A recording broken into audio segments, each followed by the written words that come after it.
Pemirsa, guna mendorong percepatan proses transformasi teknologi informasi dan komunikasi, pemerintah melalui Kementerian Komunikasi dan Informatika atau Kominfo akan meluncurkan jaringan 5G pada tahun ini. Ya, sebagai langkah awal, Kominfo akan meluncurkan jaringan 5G di sejumlah wilayah prioritas seperti tempat pariwisata, industri maupun kota-kota mandiri yang secara ekosistem siap untuk menyelenggarakan jaringan 5G. Arus globalisasi serta pandemi COVID-19 yang terjadi di tanah air menyebabkan tatanan dunia berubah dengan cepat, termasuk mendorong percepatan proses transformasi teknologi informasi dan komunikasi. Dan saat ini pemerintah tengah menyiapkan penerapan jaringan 5G yang akan menjadi tulang punggung transformasi digital di Nusantara. Dalam upaya pengembangan jaringan tersebut, saat ini pemerintah tengah membangun lebih dari 348.000 km kabel serat optik, darat dan laut, termasuk lebih dari 12.000 km jaringan tulang punggung serat optik nasional Palaparing Bakti Kominfo. Sebagai tahap awal, jaringan 5G akan diluncurkan secara terbatas di sejumlah wilayah pada tahun ini. Titik prioritas akan berada di beberapa kawasan pariwisata, industri maupun kota-kota mandiri yang secara ekosistem siap untuk menyelenggarakan jaringan 5G. Ya, untuk mengetahui sejauh apa perkembangan kebijakan jaringan 5G yang tengah dipersiapkan Kementerian Komunikasi dan Informatika, saat ini kita telah terhubung dengan Bapak Adis Alfiawan selaku analisis kebijakan ahli Media Kominfo. Selamat pagi, Pak. Apa kabar, Pak Adis? Selamat pagi Mas Andrew, Mbak Dika. Kabar Selamat baik, pagi. alhamdulillah sehat. Alhamdulillah. Pak Adis, sejauh apa perkembangan penerapan teknologi 5G di Indonesia, Pak? Karena kan untuk level up ke 5G memerlukan resource yang banyak. Apakah mungkin juga membangun BTS di beberapa titik di Indonesia, Pak Adis? Ya, jadi menariknya adalah sekarang di Kominfo kita sudah punya regulasi yang berbasis netral teknologi. Jadi semua pita frekuensi yang sudah diberikan izinnya kepada operator seluler itu sudah berbasis netral teknologi. Artinya apa? Artinya adalah operator seluler lebih leluasa untuk mengupgrade. Jadi hardware-hardware yang sekarang sudah bersifat 5G ready di beberapa BTS yang dimiliki oleh operator seluler itu bisa diupdate softwarenya sehingga bisa menghandle traffic 5G. Satu itu, kedua dari sisi kesiapan tentu teman-teman semua sudah aware 2020 akhir kemarin kita punya Undang-Undang Cipta Kerja ya, dan untuk sektor Kominfo itu sangat 5G oriented lah. Itu banyak aspek di situ yang sharing, itu infrastruktur sharing, network sharing, spektrum sharing itu kita orientasinya adalah untuk mengefisienkan dan memudahkan penggelaran 5G di Indonesia. Baik, Pak Adis, kalau kita lihat ini tadi sudah disebutkan memang ada beberapa prioritas, baik itu secara sektor industri, pariwisata, ataupun wilayah-wilayah yang sudah siap untuk Pembangunan menerapkan 5G 5G tersendiri. Nah, untuk 4G sendiri saja belum merata nih, Pak. Untuk penerapan 5G sendiri, apakah nanti akan lebih baik pemerataannya? Ya, 4G dan 5G itu kita kembangkan berbarengan. Jadi tidak kita tinggalkan. Jadi ketika 4G ini kita percepat penuntasannya, Pak Menteri dan jajaran kita di Kominfo semua punya target. 2022 tidak ada lagi desa di Indonesia yang blank spot 4G.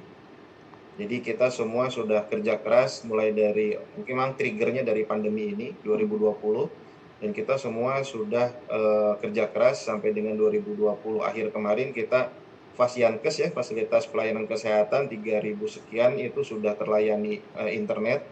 Kemudian 2021-2022 12.548 desa akan kita konekkan dengan 4G.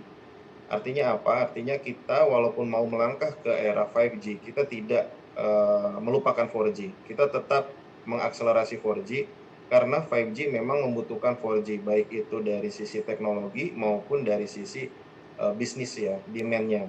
Karena demand 5G pasti akan di-trigger awalnya dari 4G. Nah, 5G ini kita ingin cepat, kenapa? Karena kita ingin Indonesia juga kompetitif, kita nggak ketinggalan, sehingga makers-makers kita, inovasi-inovasi yang mungkin bisa dihasilkan dari anak bangsa itu bisa segera muncul karena sudah memahami karakter dari 5G. Kita tidak ingin ketinggalan dari situ sebetulnya. Kenapa kita ingin juga cepat 5G-nya? Baik, jadi Baik, memang diupayakan di tahun ini tidak ada lagi blank spot betul. untuk 4G karena memang akses internet sangat dibutuhkan ya. Baik, Pak Adis, lalu sejauh apa jangkauan 5G ini dan sebenarnya apa dampak yang signifikan jika 5G ini sudah diterapkan di beberapa titik yang tadi kita sudah bahas, di beberapa titik mungkin pariwisata ataupun tempat-tempat yang ekosistemnya sudah ready untuk 5G. Apa dampak signifikannya, Pak Adis? Oke, kalau bicara dampak signifikan, itu yang perlu dicatat adalah 5G is not the only G gitu ya. Ini bukan cuma the next G dari 4G gitu ya. Kita bukan cuma bicara kecepatan, kita bicara use case. Kita bicara hal-hal yang dulu kita nggak bisa dengan 4G, kita sekarang jadi bisa. Kenapa kok bisa demikian? Karena di 5G itu ada spek namanya low latency, artinya responsif. Artinya beberapa komunikasi yang nyaris real time itu bisa disolusikan dengan 5G. Jadi contohnya, kalau misalnya nanti kita bicara destinasi wisata, sekarang dengan era pandemi ini beberapa negara yang sudah 5G-nya, mereka sudah menyediakan wisata virtual. Jadi kalau misalnya tidak bisa interaksi langsung secara fisik atau ingin melakukan semacam campaign gitu ya untuk mempromosikan destinasi wisata, bisa dilakukan dengan virtual tourism.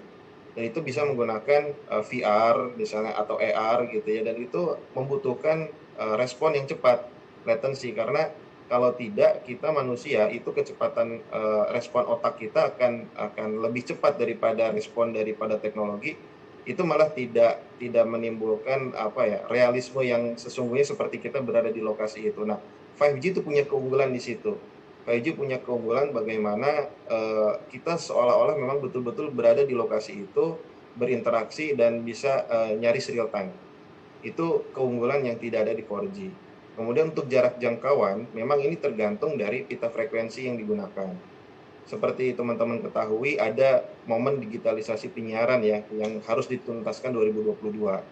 Pita frekuensi yang akan dihasilkan dari digitalisasi penyiaran itu adalah pita frekuensi yang jarak jangkaunya luar biasa. Itu jarak jangkaunya bisa 10 km ya. Itu bisa membuat 5G itu penggelarannya lebih efisien. Jadi kita juga membuka pita jadi kita ada 3 layer, ada layer yang 700 tadi, ada juga layer yang middle band, ada lagi yang lower band. Karena kadang orang bukan cuma mobilitas tapi juga dia diam, bekerja seperti di rumah gitu ya. Itu ada 5G yang memang cocok untuk kegiatan seperti itu, yang orangnya lebih menomadik atau lebih fix gitu. Baik, Oke. tadi kita membahas memang untuk aspek industri ataupun Iya. pariwisata yang bisa digunakan secara massal. Untuk personal sendiri, Pak, apakah perlu ada regulasi khusus atau memang harus ada yang disiapkan mungkin dari hardware-nya atau gawainya sendiri? Ya, kalau dari hardware itu sebetulnya kita Kominfo aware juga mengenai potensi radiasi ya.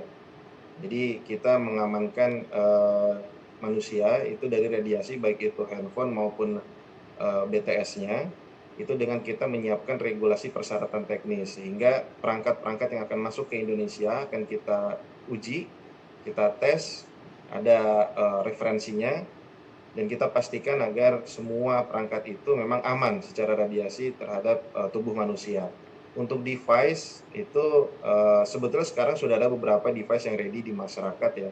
Di market itu ada mulai yang kelas premium, ada yang kelas medium juga ada, itu sudah 5G ready sebetulnya.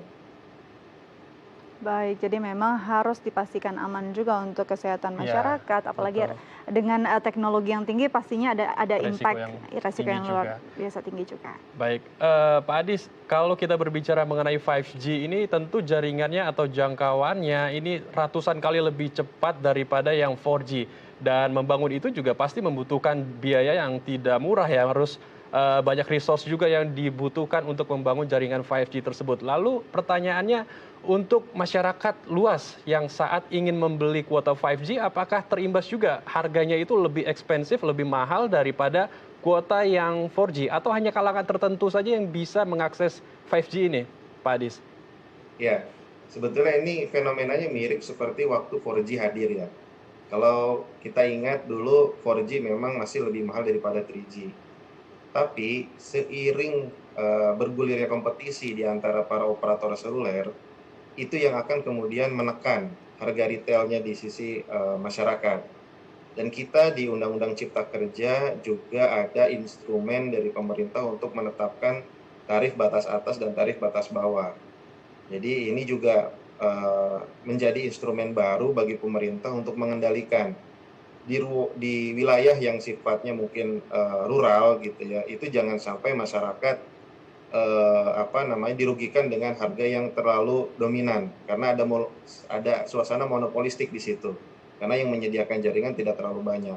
Sedangkan di wilayah yang boleh dibilang semarak operator selulernya, maka jangan sampai juga terjadi perang harga yang malah merugikan konsumen itu sendiri karena kemudian kualitas jadi menurun. Nah, di situ nanti pemerintah akan chip in gitu ya dengan regulasi, dengan kebijakan tarif batas atas dan tarif batas bawah. Tapi prinsipnya kita itu seperti hakim garis. Jadi kita ingin kita tidak serta merta selalu angkat bendera. Tapi kalau offside, nah baru kita masuk. Itu yang kita inginkan, kompetisi tetap berjalan. Itu akan membuat harga retail kemudian semakin terjangkau bagi masyarakat. Kalau mungkin awal-awal merasa lebih mahal dari 4G, itu pasti ya itu sebuah keniscayaan sepertinya. Tapi di beberapa negara sebetulnya nanti akan dipaksa turun juga oleh adanya kompetisi sebetulnya. Karena kalau harganya mahal, siapa juga yang mau beli? Akhirnya operator juga akan kreatif untuk menciptakan bisnis case baru ya. Oke. Baik, Pak Adi, selain industri pariwisata, pendidikan juga sebagai konsumen internet yang luar biasa. Apakah sudah ada mungkin koordinasi dengan kementerian terkait agar adanya keselarasan, agar tidak timpang? Mungkin yang bisa diakses oleh 5G nantinya mungkin murid masih Betul. menggunakan 4G gitu. Apakah sudah ada koordinasi, Pak? Ya, untuk keperluan koordinasi kami di Kominfo sudah membentuk gugus tugas, Mbak Dika. Jadi kita ada gugus tugas 5G. Dan untuk keperluan internet memang selama ini untuk yang terkait dengan pandemi terutama itu sudah disolusikan oleh teman-teman Bakti ya, Bakti dari Kominfo untuk mensolusikan internet untuk sekolah-sekolah, kemudian juga puskesmas dan layanan kesehatan lainnya.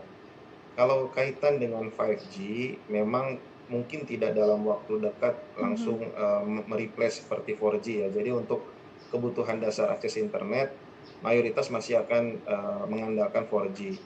Tapi 5G itu punya keunggulan ketika di wilayah di mana menggelar fiber itu sulit. Itu ada kasus-kasus seperti itu, maka 5G dengan keunggulan kapasitas yang besar, dia akan memberikan layanan berbasis frekuensi, tapi kualitasnya setara fiber. Nah ini memang yang kita lihat menjadi solusi untuk 5G itu, untuk misalnya rumah sakit atau puskesmas atau misalnya sekolah, kalau memang membutuhkan akses internet yang beyond 4G gitu ya, yang di luar dari kapasitas 4G dan memang FO sulit masuk, kita bisa solusikan dengan 5G salah satunya. Mungkin demikian gambarannya Mbak Dika. Baik, terima kasih banyak. Kita nantikan bisa segera merata, Iya, 5G ini bisa betul. digunakan secara optimal. Pak Adis, terima kasih banyak. Selamat kembali beraktivitas. Ya, terima kasih Mbak Dika, Mas Hendro. Ya, pemirsa, kita akan berbincang tentang kampung warna-warni tapal kuda. Tetap bersama kami di Halo Indonesia.